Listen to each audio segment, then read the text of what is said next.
fait bien noir dans cette attente, pleine du murmure des spectateurs.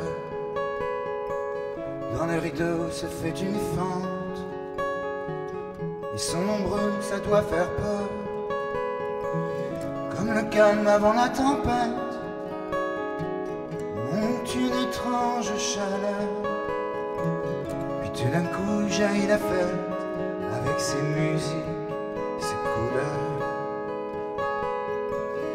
De tire-bouchons en galop, de pas de charge. Je pense que se mouvoir et être ému et s'occuper de son âme, c'est des choses qui sont importantes. Se mouvoir et s'émouvoir, en fait, c'est inhérent à l'existence et à l'expérience de la vie. Donc pourquoi pas le faire plus, parce qu'en plus ça nous fait du bien. Tu deviens si intense que nous en oublions nos mots. C'est pas ton corps, non, c'est mon cœur qui transpire. Face à l'amour que tu donnes, j'ai l'âme qui respire. Tu tournes comme le... Charlie Solo, sur votre morceau Cynthia, c'est l'esprit de la grâce de la danse qui ressort. C'est une chanteuse que vous connaissez, c'est une danseuse. Alors ça a été une compagne qui m'a invité dans le monde du cabaret et avec laquelle j'ai fait plusieurs représentations. C'est elle qui m'a inspiré ce morceau, Danseuse. Et je voulais lui rendre grâce de m'avoir fait découvrir cet univers. Tu reviens toujours plus fort, tu jaillis toujours plus haut. Tu reviens toujours plus chaos de l'autre côté du décor.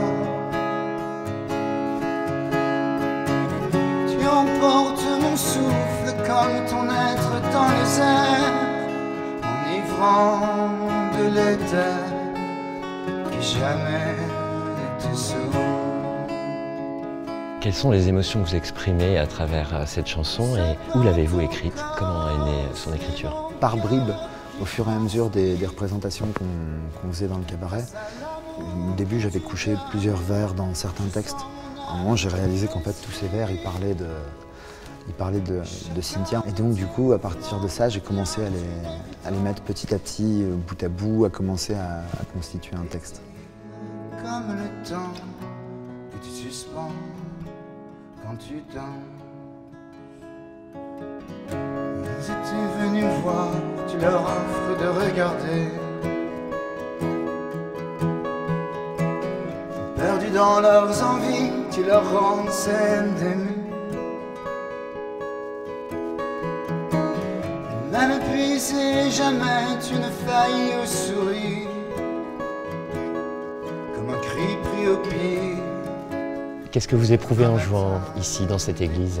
Ça m'émeut parce que c'est le fait de rentrer en contact plus directement avec les deux aspects sacrés qui articulent ma vie, en fait, à la fois mon engagement spirituel, mon cheminement spirituel, et qui est complètement entrelacé avec la musique.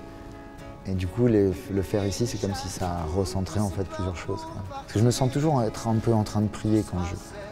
Généralement, il faut se détendre, il faut laisser couler. Quoi qu'il se passe, pour jouer concert après concert, et des fois on est fatigué, des fois on est triste, des fois on est trop joyeux, des fois on a trop d'énergie. Il faut toujours réussir, en fait, il y a toujours un lâcher-prise qui s'effectue un peu comme dans la prière. Il faut toujours être concentré aussi quelque part, comme dans une certaine forme de méditation. C'est pour ça que j'aime beaucoup l'aspect instantané de la musique, parce qu'on peut pas, j'aime bien la scène en fait, je vis de la scène, parce que sur scène on peut pas tricher, il n'y a plus qu'à faire avec ce qu'on est, quoi. Il n'y a pas d'autre chose qu'on puisse proposer. Tu t'attires comme le temps que tu suspends quand tu danses. Spectacle fini, on voudrait te raccompagner. Un peu moins quand il s'agit des 500 bornes qui nous séparent de nos foyers. Dans la bagnole, sur ton visage se dessine un dernier sourire. Je règle le rétroviseur pour te regarder t'endormir.